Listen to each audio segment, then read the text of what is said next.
Hi, everyone. Welcome.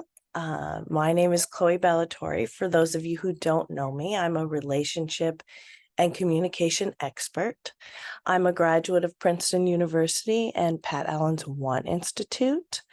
I teach the tools of transactional analysis as created by Eric Byrne. I teach the tools of androgynous semantic realignment as created by Pat Allen. And I teach tools that I created myself because I've been doing this work for over a decade.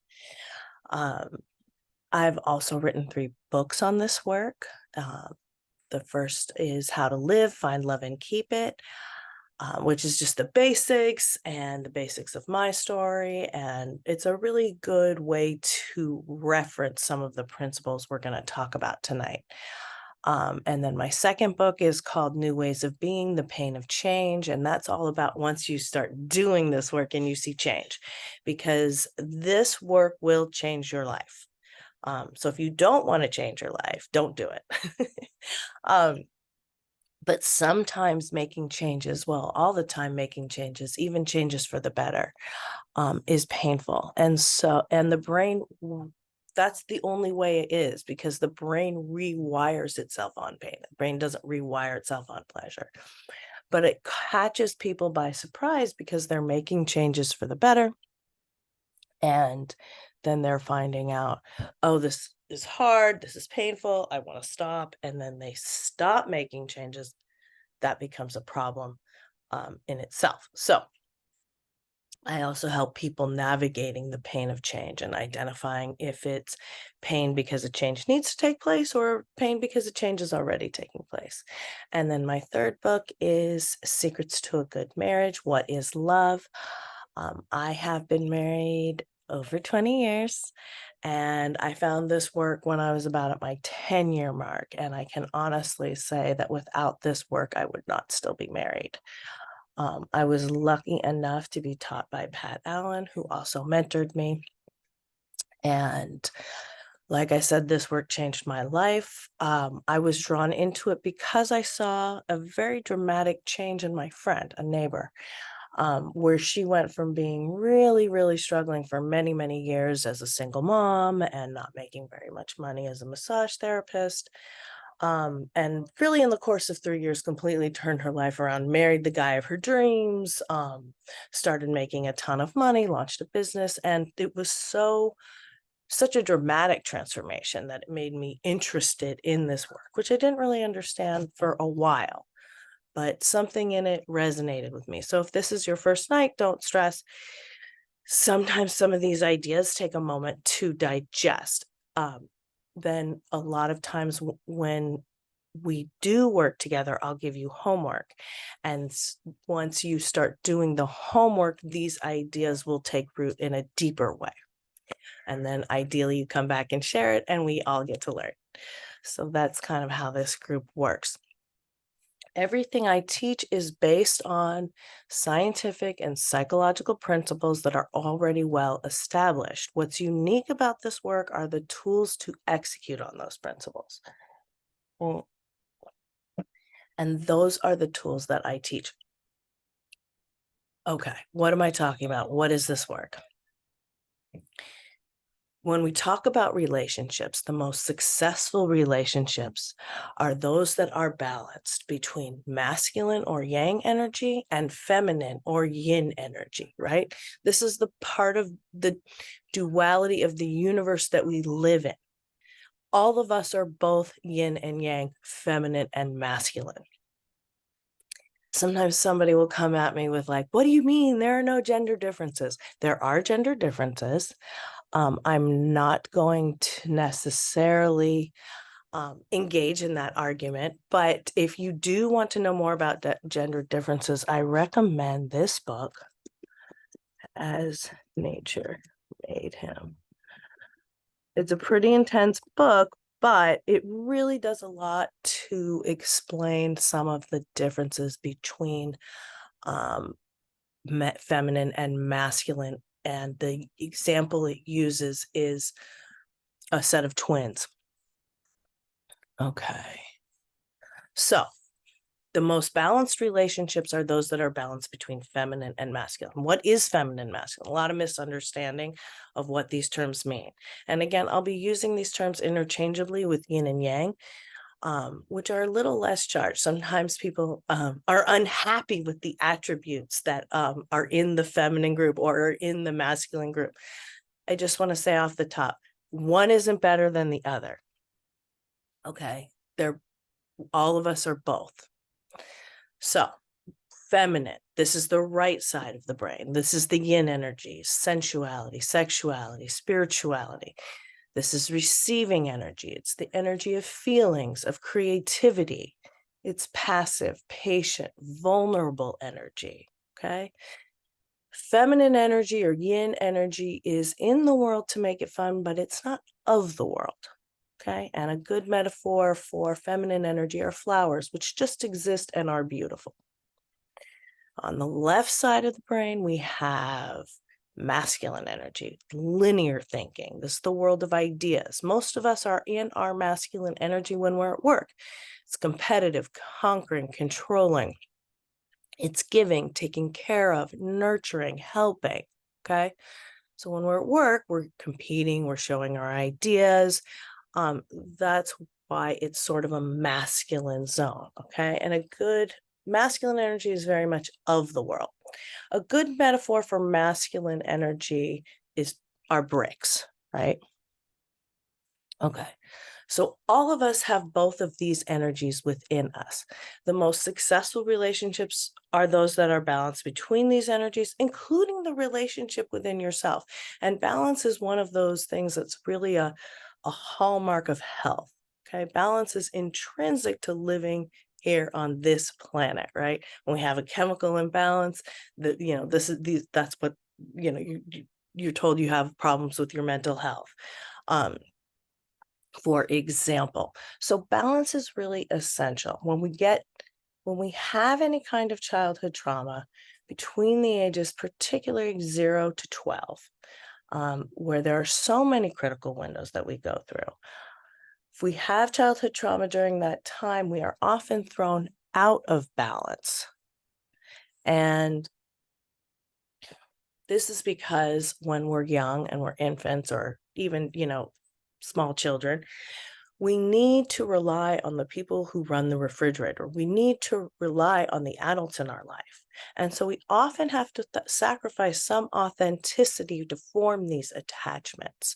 Being a child, even if you weren't raised in a particularly traumatic home, is still like being an immigrant because you go into a world that is already established, right? Another area of rules and regulations, everything that you have to learn, and you really don't have a lot of power. Now, as a result of these experiences, we often form what are called survival conclusions. And these are the coping mechanisms that are useful to us in the moment, but they're not existential truths. However, when we try to bring these coping mechanisms into our adult lives, and specifically into our most intimate relationships, because that is often the first place that we see childhood trauma show up, that's when we begin to have problems. And so if you're having the same problem over and over again, or you are noticing a pattern of behavior or partnerships that don't serve you, then you are in the right place, because this work is all about investigating what these survival conclusions are that we have and determining whether or not they serve us here and now. And that's why I really love this work, is because it's very results oriented. We really try to take the theory and then apply it to our lives. And if you're interested in this work, I teach it a few times a year. I'm going to be teaching it in September for the last time this year. So I have a couple spots left in Module 1 and one spot left in Module 2, which is only available to people who have taken Module 1. But let me put that link also in the chat. like I said, this is a really unique opportunity to go deeper with this work in a smaller setting. Everything is confidential. You can read more about the course descriptions on my website, which I'll also put in here. And also it's on my Instagram as well. Okay. So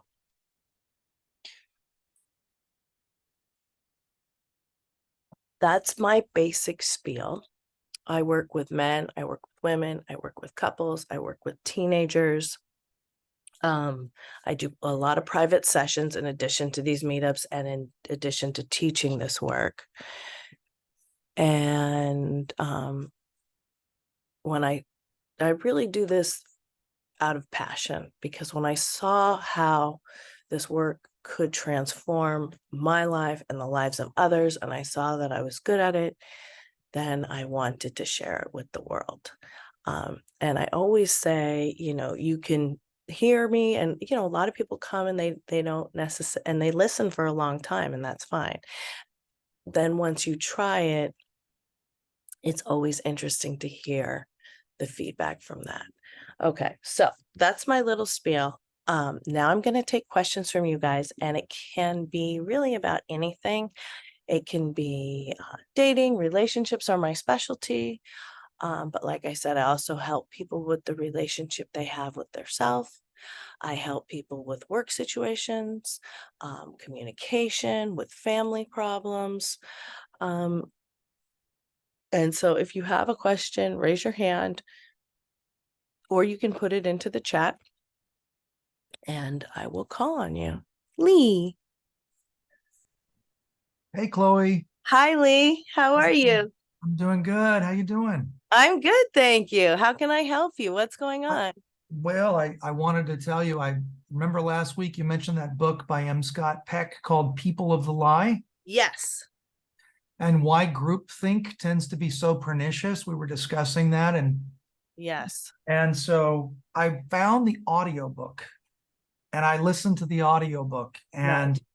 and I just wanted to get back to you on that it was kind of interesting. Like you probably already know this, but I was able to find the section in the whole book where he says that something about it's kind of evil is supposedly is a kind of immaturity.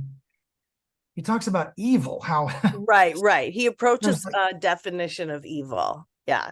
yeah, and how narcissistic behavior comes naturally to groups, but it's apparently it's the group leaders that have bolstered this Yes. in times of failure by whipping. It's sort of inbred in that even the military apparently has this phenomenon. And I guess I just wanted to get back to you on that. I found it quite insightful because I've been in group settings and you know it doesn't.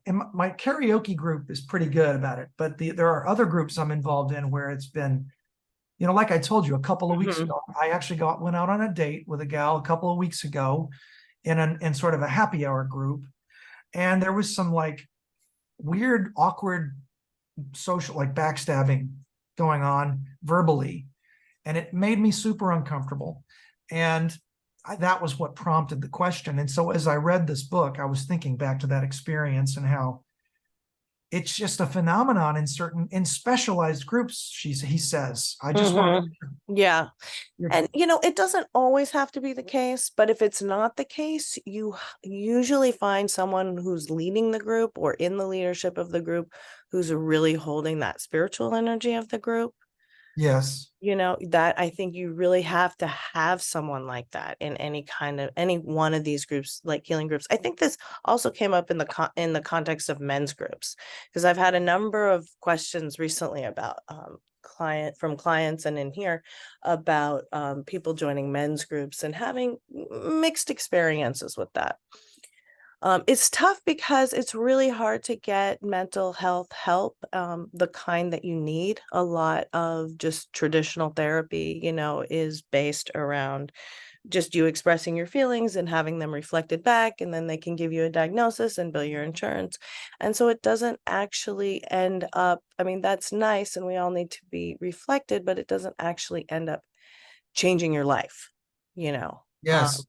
And so, yeah, I'm sure, you know, you have a lot of, you know, an experience with a number of these groups. So it's nice to see that you can appreciate the nuances. For you guys who weren't here last week, Lee is talking about a book called The People of the Lie by M. Scott Peck. He wrote another book called The Road Less Traveled that was a bestseller. But this book is actually, I prefer this book And personally. another thing he said, and I'll be quick. He said evil individuals will flee from self-examination and guilt by blaming and attempting to destroy whatever or whoever highlights their deficiencies. I thought about that. I'm like, it's pretty deep. Yeah, yeah. There's a lot in that book. There's like basically It's like people don't like to admit they're wrong. So they don't like to admit when they've made a mistake, you know, a lot of times. And they don't, it's human nature, but it's also, it takes a bigger person to say, you know, I was wrong. I made a mistake. I'm not perfect, you know, and I'm sorry. And I apologize if it's flipped the other way around in some of these groups where they don't do yeah. that. Yeah. I So like we there's just a gotta, page in it that where he has like an evil checklist that's really good. If you want if you remind me after, or I'll try to remember, I'll send that segment to you. I will. I just want to close by saying there is a young lady who I worked with at I was a teacher at USC last year. Right. Professor teaching a class. And I met another teacher in the faculty meetings, and then my class was canceled. And so, but we've never met in person. We've stayed in touch over email. And next week, we're finally going to get to meet for a cup of coffee. And she's a really cute gal, very sweet. We'll see how this goes. Fingers crossed. Yay. So wait, No, you initiated? I initiated this. Excellent work. I saw the smile on the Zoom camera. You got the eye contact and smile. Very good. Yep. And so it was all over web, but there's two or three other ladies, and I'm talking to that. I mean, you're getting good at this. I'm getting good. I'm getting more confident. You really are. I think my buddy is here tonight. I want to say hi. I've invited a good friend of mine. His name is Dale. He's in the group tonight. Okay, welcome, Dale. Welcome, Dale. I see your name. He's in the karaoke group. Dale and I are very much kindred buddies, and I just wanted to say hi and say welcome. I hope he comes back. I hope he finds this helpful. And we've discussed, I shared your group with him at karaoke a couple nights ago. And so welcome, Dale, and say hello to everybody else here. It's good to see everybody again. Excellent. I'll pass to the next person. Have a great week. Thanks, Lee. Thank you for sharing and for spreading the word, because that's how we change. I mean, if everybody knew this work, we would be living in a completely different world. Okay. So yeah, if you have a question, Dale, just, raise your hand or put it in the chat. Okay. Hi, Ocean. Hello, how are you? I'm good, thanks. How can I help you? Oh, great. Great to join for the very first time. Very thrilled. But I try to turn on the video, the not a video, but cameras, but it says the host disabled. Is this the way it is, or Yeah, this is the way it is. okay, not a problem at all. Yeah, so I'm very thrilled to join, and okay, was actually enjoying listening to the previous person, Lee, and but I don't know where to start. But the reason I joined was because in introduction, you said you have been successfully married for a long time, and I'm very interested to knowing what might be the way to have long-term successful marital relationship, because there's a lot of people. Yeah. You want to get married?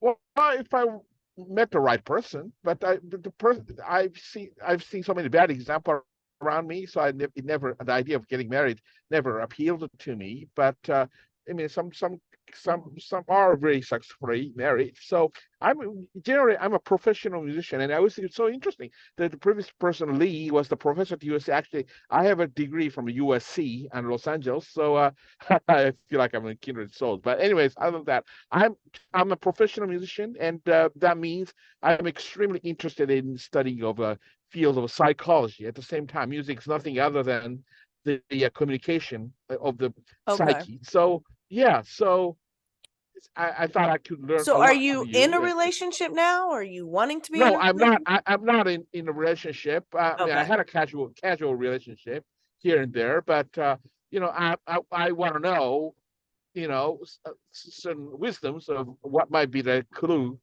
to make the relationship work lasting a long time. Okay. Well, I mean, there are a number of things, but the three things that you need for a relationship are chemistry, which is usually a gift from God, right? You either have it or you don't. Even you might have it for someone who's not very good looking, or vice versa. You might not have it for somebody who is good looking. Compatibility, which can be worked on a little bit, but it basically means, do you want the same things? Are you in balance, right? Do you have a masculine energy and a feminine energy, a yin energy and a yang energy? So that prevents having a power struggle. And communication, which is what we can work on the most. So those are the 3 C's that you need for a relationship. Does that make sense? Perfectly makes sense. Thank you. Okay. But Uh, okay, maybe you can let me explain something will help you to answer a little bit better, because all the relationships I've seen, the long-term lasting marital relationships, one party is dominating the other, and other mhm. people, either whether the wife or the husband, and so that's not a pretty sight. One is always submissive, the other is always dominant, and it can be the husband, or again, it can be the wife. And I felt like I don't want to be in that kind of situation. I'd like to be mutually, respected, kind of relation. And I Okay. really see, marriage, long lasting marital couples who are mutually happy, mutually respecting, instead of one party's compromising everything, the other party is dominating the other. You know Okay. what I'm So saying? you're talking more about a codependent relationship where one person's a 10 and the other person's a 0, right? Yeah, yeah, yeah. Okay. Yeah. I don't teach that kind of relationship. Some people enjoy that kind of relationship, but that's not one of the No, relationships. I'm trying to Right. stay away from that. I'm trying Right. to stay away from that conversation. So then that's why I thought I could learn a lot from you, because you have Okay. seems yeah, yeah. So in general, though, we do want to have complementary energies. Now, those energies may change over time and they may even change in each transaction, but we still want to observe a protocol when we have an awkward situation or a conflict. And if you want to be in a long-term relationship, you have to get good at resolving conflicts. Okay. Good relationships are defined more by the absence of fights than anything else. And if you're making love more than you're fighting, then you're probably in a good relationship. So let me ask you this. In your relationship, which is more important to you? Do you want to have your thoughts respected or your feelings cherished? Everyone wants both. But if you're in a conflict, which is more important? Uh, too abstract for me. I mean, I need a real life example. Okay.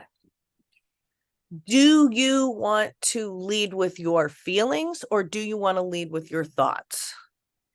So, if you and I are having a conflict about where to eat, Uh-huh. do you want to say, are you going to say, I think this restaurant's better. Look at these reviews. Everyone in town is talking about it. I want to go there. Or are you going to say, I don't feel good eating Chinese food. It hurts my stomach. I'm not going to go eat that food. I don't feel like that. I'm not comfortable going out. Which, like, what are you leading with your thoughts or are you leading with your feelings? I'm leaning toward more towards the former because I'm a leader. Okay. I'm not a, I'm not a passive person. I'm a leader sphere. So Okay. yeah, yeah. Okay, so then you're going to be more in the masculine situation. That's going to be the yang energy. Mostly it follows along gender lines. It doesn't always, though, and it can change as we get older, and it can even change as we go into different relationships. And if you're an alpha, which means you have a strong feminine energy and a strong masculine energy, these tools really come in handy so that you can navigate that a little bit better. Because if you're coming, like, for example, if taking the example that I just used, if that's not clear to you, you can give me an example of a conflict. But basically taking the example that I just used, if you come at me with your thoughts and feelings, if you're like, I really feel like having Chinese food, and by the way, this is the best restaurant in LA, and it's got all the great reviews, and I'm going to feel really bad if you don't want to go with me. You see how then I have no voice. I can't express my thoughts or my feelings because you're taking up both. So when we're in a conflict, we use this rubric so that we don't have a power struggle. Because if we have two people going for thoughts, that's a struggle for the masculine energy. If we have two people going for feelings, that's a struggle for the feminine energy. You What understand? about the different? What about the just different values? I remember maybe 20 years ago, I was with the girl, and there was a homeless person. Not 20 years ago, I would say maybe 8 years ago, and there was a homeless person, and she thought, we should give him, he looks so, hungry and helpless, so we should give some money. And I told her that, I have a personal experience that some those people might be a good actor. They're not really starving or nothing, just they're scams, and they might be a really bad person. So unless I personally know them, there's no Mm-hmm. reason for me to give any money to a stranger who I Okay. have no idea who they are. And she thought even then we should help out people. And there was a conflict, and she felt like I'm a bad person, and she told me she had a little resentment, and Mm-hmm. from my thought. So Right. Right. what do you think about that? Well, I mean, it depends on how it was approached. And, if she said, what do you think about giving this guy money? And you said no, then, ideally she respects that. But she could still disagree and ask you why, and you explain why. Um, you know, it- that's she's going to interpret from that scenario, what she's going to interpret. You can't really control that. But you know, whether or not you were able to show her that you are a caring person in other ways, I don't know. She obviously criticized that you didn't give the money, and that could be looked at as a challenge, a bit disrespecting your thoughts. It just depends on Yes, how it it was was. done. Yeah, Okay. it's a value clash of the values. So Okay. we Yeah, I mean, broke up. After that, yeah.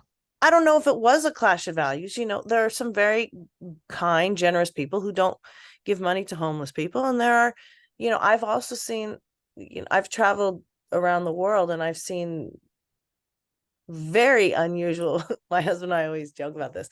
In India, we saw this very, people really making a huge show of giving money to homeless people, like taking coins and running them up and down in front of them. And that also seems performative and not caring, even though, technically they're giving money to poor people. So, it depends on what the intention is of some of these actions, right? And okay, thank you very much for answering it. And I have last question. So, Okay. the last gentleman, Lee, mentioned about roadless travel. I know of the book from maybe 30 years ago, maybe. And so, do you think? And I don't know the content at all, but would you recommend that book to improve the relationship? So, what's No, the purpose of? no, Yeah, what's the no, purpose? Yeah. no. We were talking about that same author, but a different book, which I put in the chat, which is called The People of the Lie. And that's a book that's really about, I mean, in general, when we talk about problems in relationships, we are talking about childhood trauma. So that's a book that really explores trauma, the definition of evil, groupthink, and helps you maybe understand some of the experiences you've had in life. But it's not necessarily a book about dating per se. What in your opinion, what's the best? What are 2 or 3 best dating books? Well, obviously my book, How to Live, Find Love, and Keep It. Uh-huh. I also, like, my mentor, Pat Allen, wrote a book called Getting to I Do. Yes. Start with those two. I think those Okay. are a really good start. Thank you. And let me know Thank you what very you much. think. Come back and let me know. Thank you very much. You are welcome. And you guys know you can ask questions about other people's work as well. Okay.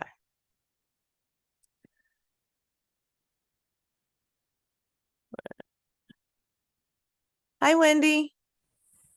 Hi, Chloe. How are you? How can I help Good, you? good. I miss our group. I know we're gonna be starting up soon. I know. Yay!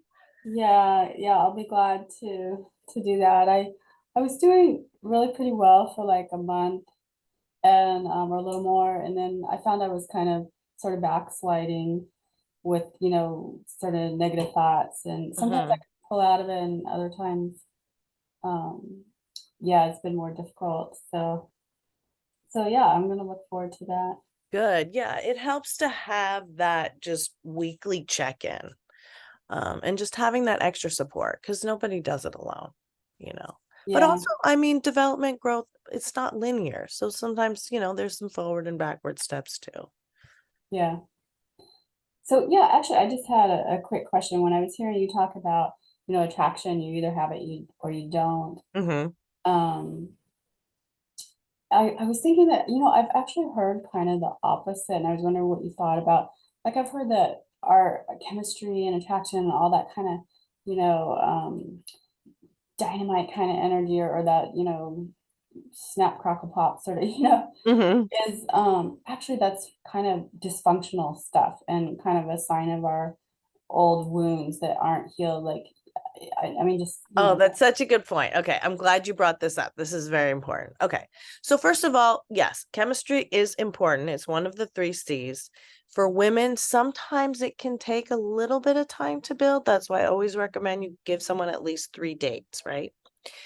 Now, there's always going to be a certain kind of chemistry with people who fill the roles of your childhood, right? Whose dysfunction matches your dysfunctional script.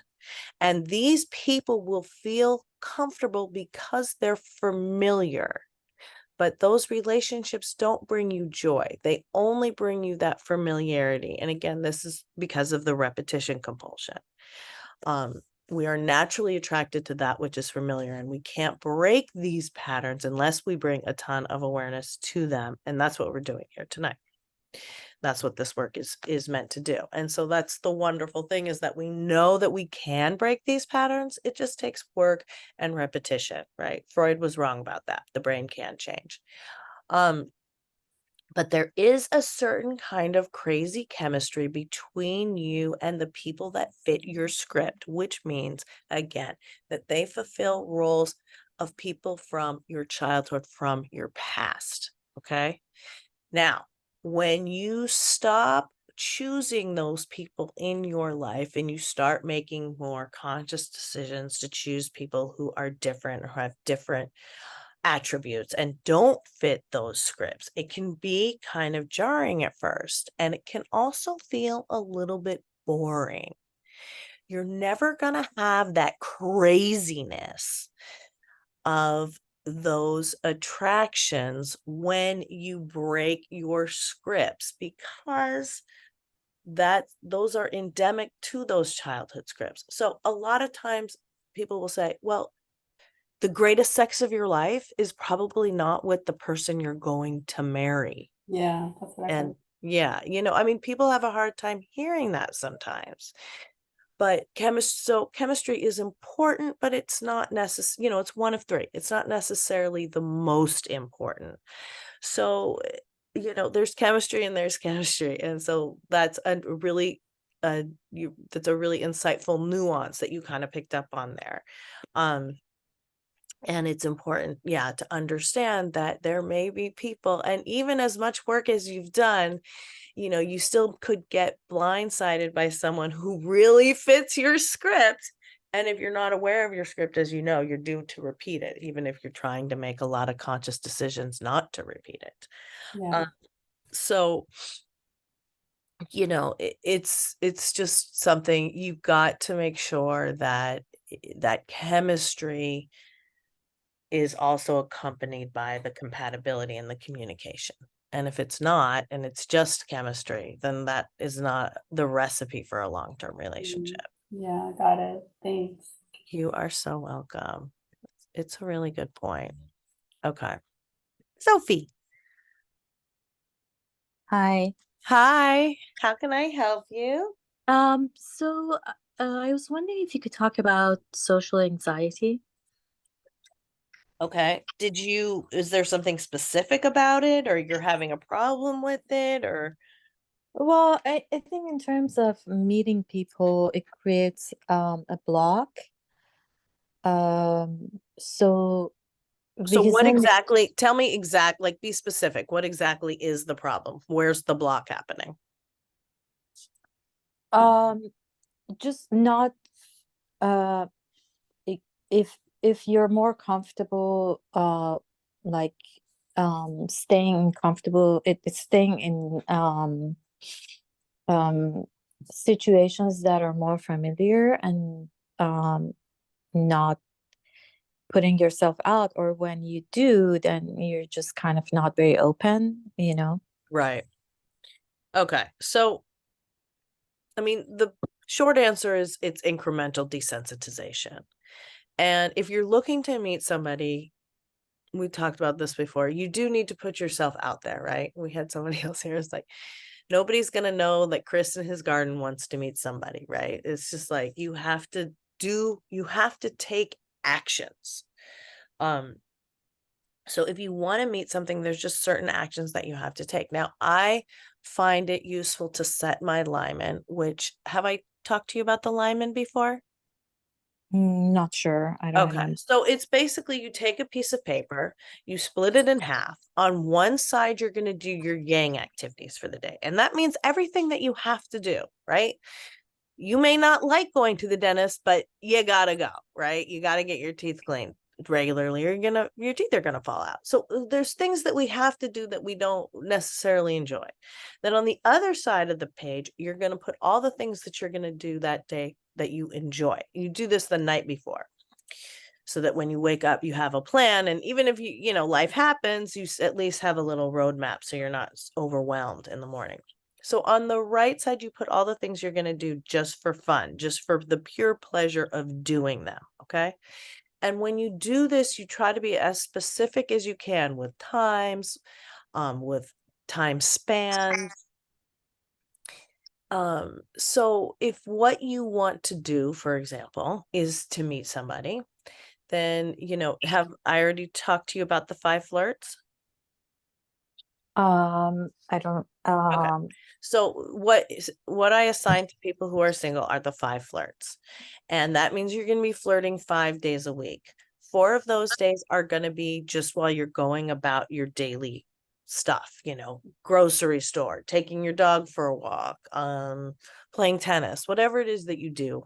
If you see somebody that you like, you're going to give them 5 seconds of eye contact and a smile. That's what Lee was talking about. That's what men look for. They look to see if you're available by the eye contact and smile. Okay. Even if they have never heard of this work or these tools, that's what instinctively men are looking at. If you give a man, or it could be a woman, I mean, it's either one. It just has to be the complementary energy. If you give the other person the eye contact and smile, that's their signal that they can approach. Now, 1 day a week, you're going to seat yourself somewhere. and you're going to go somewhere where you like the look of the people there. You think you might meet somebody, you think people look interesting, whatever it is, and you can play around with it. You know, there's 2 blocks from my house, there's a coffee shop where a lot of the firemen go. That's one. Museums. I have people learning to play golf just to meet people. You plant yourself, you go alone 45 minutes to an hour. And that way somebody has a chance to approach you and sit with you and talk to you if they like your eye contact and smile. So that's 1 day a week you do that. Now, that's just really, I mean, other than just doing your daily stuff, that's just 1 day a week. But if you start doing these flirts, it'll desensitize you a little bit gradually, right? To meeting people, to being approached. I'm not saying you have to go to big gatherings, right? But I do want you to try to get out at least once a day, every day. Does that sound doable? Yeah, you know, I actually tried this assignment about chores and doing something that you like. And I'm just so not used to it. I'm used to just everything being a chore that even doing something that you like becomes a chore, you know, because then I need to do something that I like, you know. Right, right. So this might be on the yang side, you know, because this is a goal you're trying to accomplish. But maybe you have something on the yin side that, you know, you go do your flirting for 45 minutes, you're like, oh, okay, I'm done with that. I'm gonna go get a massage, or I'm gonna take a nap, or my mentor liked to strip wood. I have another client who likes to organize things, like just little tchotchkes, whatever it is that makes you feel good, that is an end in itself. Reward yourself with that when you're done with Yeah, doing your flirting. I think, you know, the problem is that I don't know how to reward because it's always I've always been on most of the time with the mindset of accomplishing that. um just rewarding is very hard for me, and Yeah. even when I decide to reward, it's like, oh, I have to do this thing because I need to reward myself, so that becomes also something Right, that right. And also, you know, and I completely understand what you're saying. Look, we live in a very masculinized society. Our generation of women was really sold the bill of goods about working and being strong and independent and not needing anyone. When really we just wanted, like, you know, equal pay and equal opportunities at work. yeah. Right? We didn't want to, like, necessarily live our lives alone. Yeah. But that's been kind of the confusion of feminism, which was really more of an economic movement than a psychological movement. So I completely get where you're coming from. I've been recently working with a client where I think you'll probably identify with this, where the act of relaxing is triggering in itself because she's not Yes. used to it. So she starts Right. relaxing and then she's like, oh shit. Yeah. So it's really a matter of practicing it. Like, don't let up on it. Keep going for that, you know, at least an hour every day. I want you to try to do some yin activity. That means staring out a window. I don't, it feels better when I'm productive, and when I'm not, it actually feels like I'm depressed, you know? Right. Yes, exactly. That is just the training of your brain. And I want you to start desensitizing to pleasure, because you're sounding a little bit like a pain addict. All of us are vulnerable to addictions, whether they be alcohol or drugs or the hormones that we produce in our body. And if we are used to working ourselves to the bone all the time and being perfectionists, we become what's known as pain addicts. And so we're addicted to that adrenaline that's released. So this is going to be a gradual process of desensitization, but I really want you to try every day to do something for yourself that is the end of it is just the pure pleasure, whether it be a walk in nature, whether it be eating an ice cream, whether it be singing, dancing. Singing in itself is very relaxing. Dancing, something where you can yoga, meditation, getting into your body, getting into your feelings, because I can just hear, and this is normal. It's not, just a normal fucked up person like the rest of us. But I can hear in your voice that you're not used to having pleasurable feelings. And, look, it's something that this is a journey. I still have to work on that too sometimes. So it's nothing like shameful about it, but it really does help to start just doing something every day just for you, just for the pure pleasure. It could be masturbating. It could be napping. It could be coloring. It really could be anything. But just think about things that will just make you feel good and I commit think to doing that every day. I think I think it's more a mindset rather than the thing that I'm doing, you know. The specific thing that I'm doing is less affects me less than what mindset I'm doing it. I Right. mean, You're right. Right. I struggle with that too. Cause it's like, even when I'm doing things I enjoy, sometimes I'm like, when is this going to be over? yeah. But it's really a matter of practice. I don't know if it was you, but a week or two ago, we talked about receiving.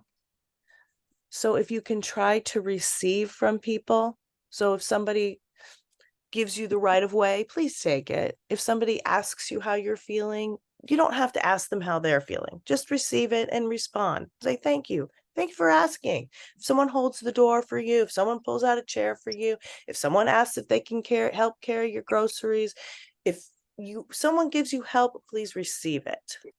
Mhm. Even if Okay. it's very small, right? Mhm. So starting Okay. to do some of those things will also help. And I know it's scary because it makes you vulnerable and it's against the mindset of being strong and independent and not needing anyone.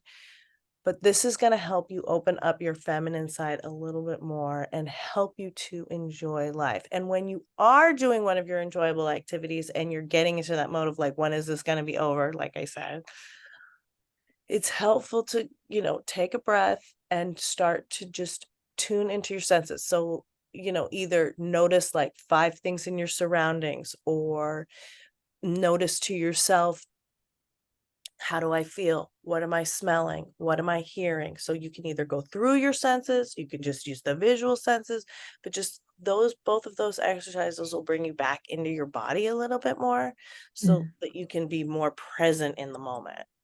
Does that Okay. make sense? Yeah, thank you. Okay. Okay. I mean, I get it. So yeah, let me know how that goes. That's unfortunately a common problem for women and just for society in general, is that we fail to cherish our feelings. We fail to cherish the environment. And so our society is a bit lopsided right now. Okay. Helen. Hi, Chloe. Hi, Helen. How How are are you? you? I'm good. How can I help you? Well, I was, having a pretty good time of it. I definitely like the advice you were just giving to Sophie, that I was using your advice and it was helping to build my self-esteem to like really just do things that give me pleasure. Good. So, I started learning how to play the ukulele and Oh, sing, and right. right. And so it just getting back to, the feminine side of me, because I think as a single mom and always being on my own, taking care of myself, you tend to go the other direction. Yes. But I was doing pretty well at healing from what I considered to be a really traumatic ending to a long, about 9-year relationship Right. where we were engaged. And I've been talking with some nice gentleman on the phone that I've been meeting mostly through dating apps, but I'm, really getting really good at finding the qualities and, narrowing in, who's worth my time.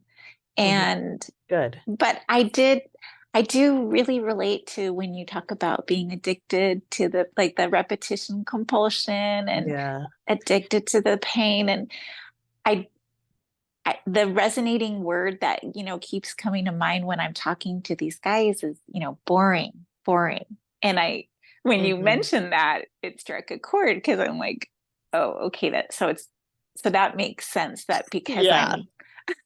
Yeah. I'm going away from what I would normally feel comfortable with. Right. And there's a chemical part about it too, because you literally are missing that chemistry of the up and down, of the drama of it. It's real. Right. And okay, so here's my latest dilemma. The pain of change is Okay.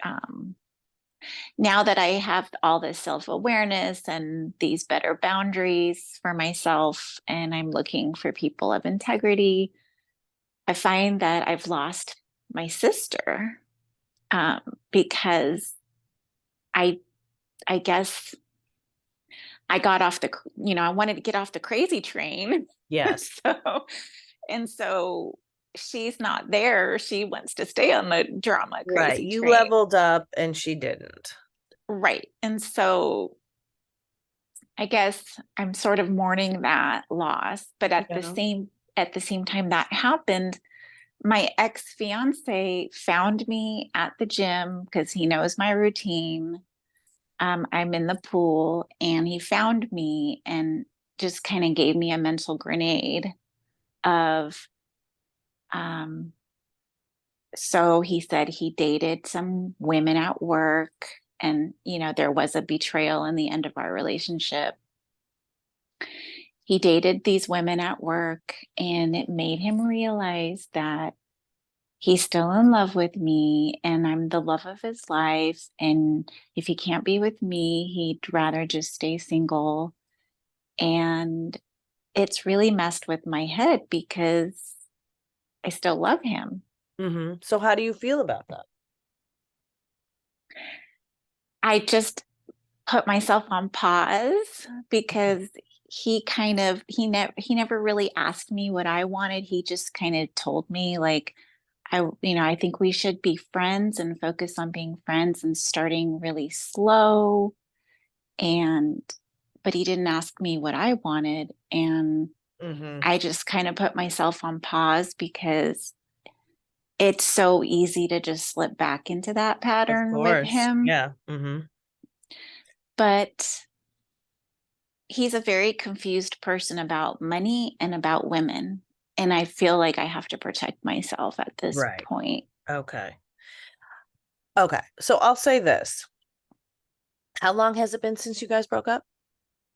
We ended things in February. Okay.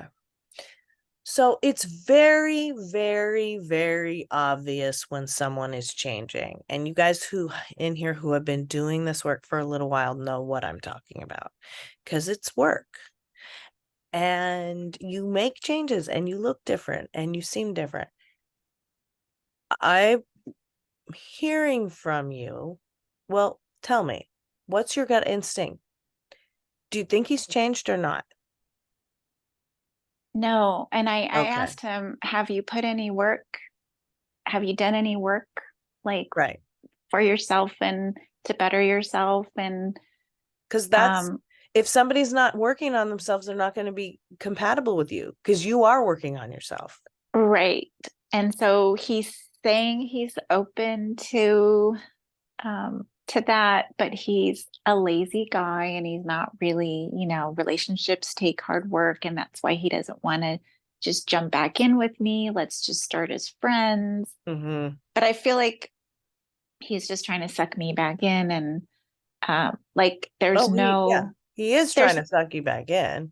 Right. And he's never, his words and actions don't usually line up. And so I know that right there is a red flag.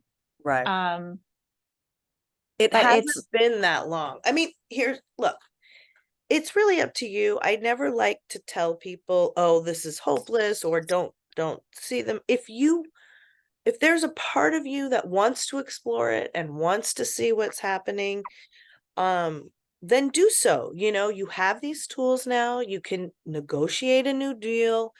If he's not willing to stick with it, we're gonna know that really, really fast, you know.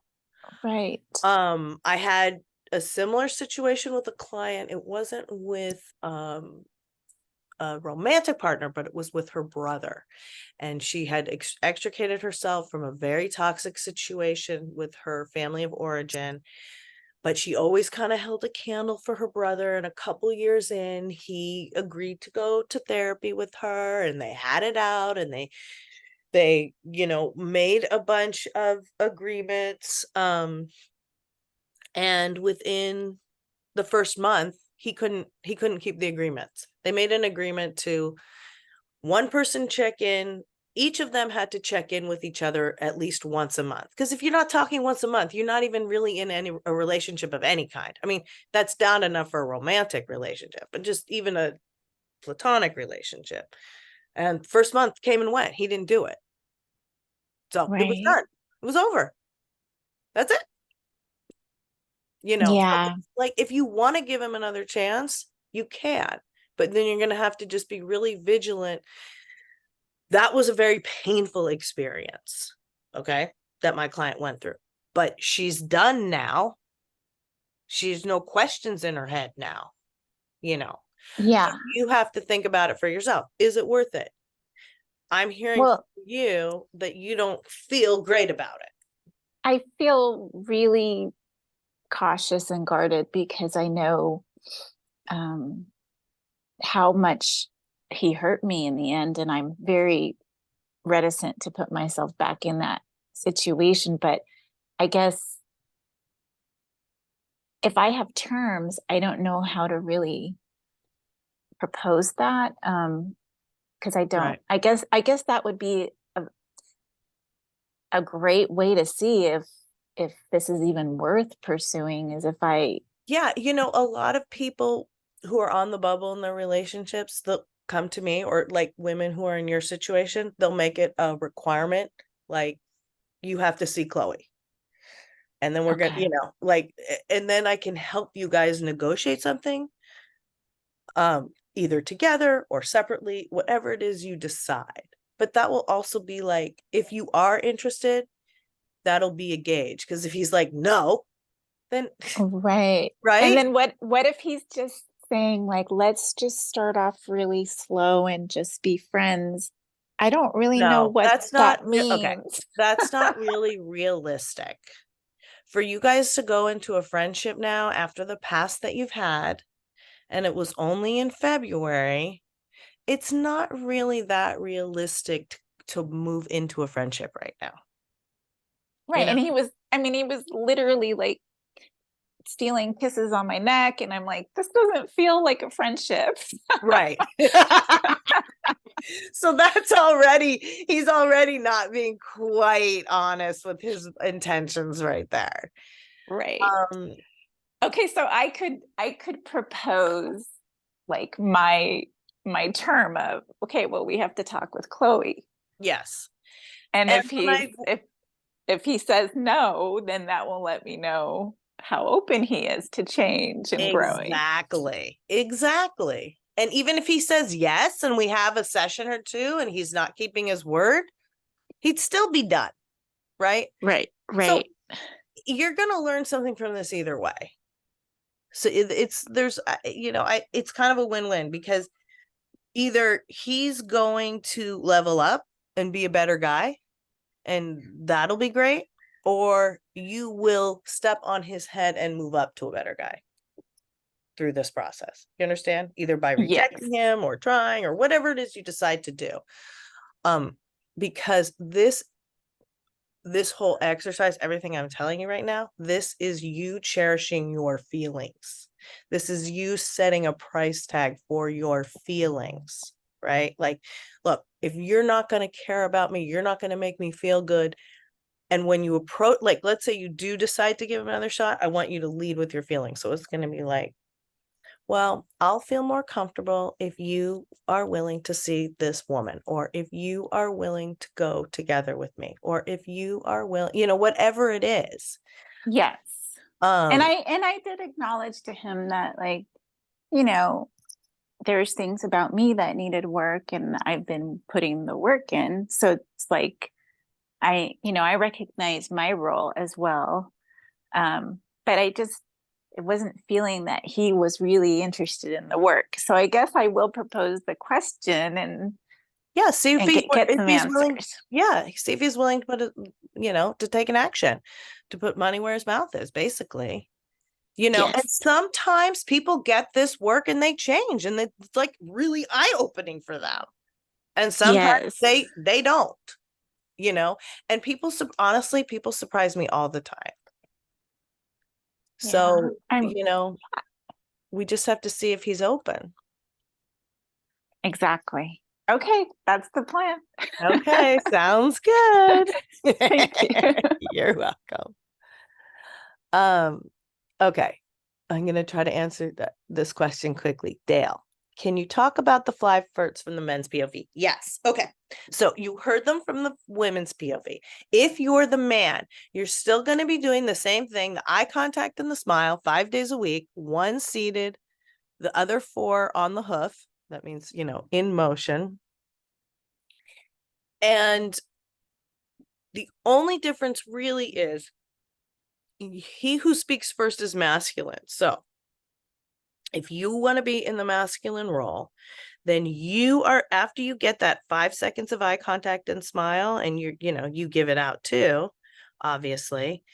You give someone 5 seconds of eye contact and smile, you see if it's received, or maybe somebody gives you 5 seconds of eye contact and smile and you respond to that. But he who speaks first is masculine. So if you get that signal and that go ahead, then that's your signal that you can approach. And then, don't make it doesn't have to be anything fancy. It could use something that's in the environment. It can be, can I help you carry your coffee? It can be, that's a nice sweater. It can be, oh my God, this is like my favorite song. Whatever is just happening. Don't get too tortured about being clever or whatever it is, because if she's giving you the eye contact and the smile, that means she's interested. Lee's getting very good at doing this, so you can get Lee to help you, but I don't want you guys to go together. It's much better to go alone to these things, and then you can kind of like reconnoiter later. But like in general, it's easier to meet people, men and women, when you're alone, because it's hard to approach a group, right? I know men find a group of women very intimidating, and women aren't necessarily interested in talking to a big group of guys on their own either. So Lee, I'm still a humble student, yes, but you're learning, and you're going to be in the module, so that'll be helpful. But yeah, so try that. Try, doing the flirts. You will meet people that way. Do you have any questions about that? Oh, sure. I can talk about this for a second. Okay. Yeah, the eye contact I think is key there. Yes. There's a couple times I'll see a girl in the store, and I'll try to make a comment, but I don't make eye contact with her, right? I just we're both looking at the same item. I see something funny about it, I'll say something, and 50% of the time it works and leads to something else. The other 50% they completely ignore me. But Yeah. I like the idea with the eye contact. So okay, yeah. There's this reality show on Netflix. It's called Too Hot to Handle. It's pretty good because it makes everybody like wait to have intercourse until they get to know each other. But one of the things I was noticing on the most recent season was there was a guy and he was like, "Oh my God, she was giving me that eye contact." And it's like it can be very intimate. So yeah, if do that, and by the way, do them at the same time, the eye contact and smile. We had somebody who was doing eye contact and then the smile, and people were kind of responding a little bit creepy to that. So make sure you're doing it at the same time. Yeah. And then come back and let me know how it goes. all right, thanks. You're welcome. You are welcome. Okay. So I'm going to wrap it up now. I usually do about an hour at these things. If you guys have questions during the week, you can reach out to me either through Meetup, through my website, through Instagram.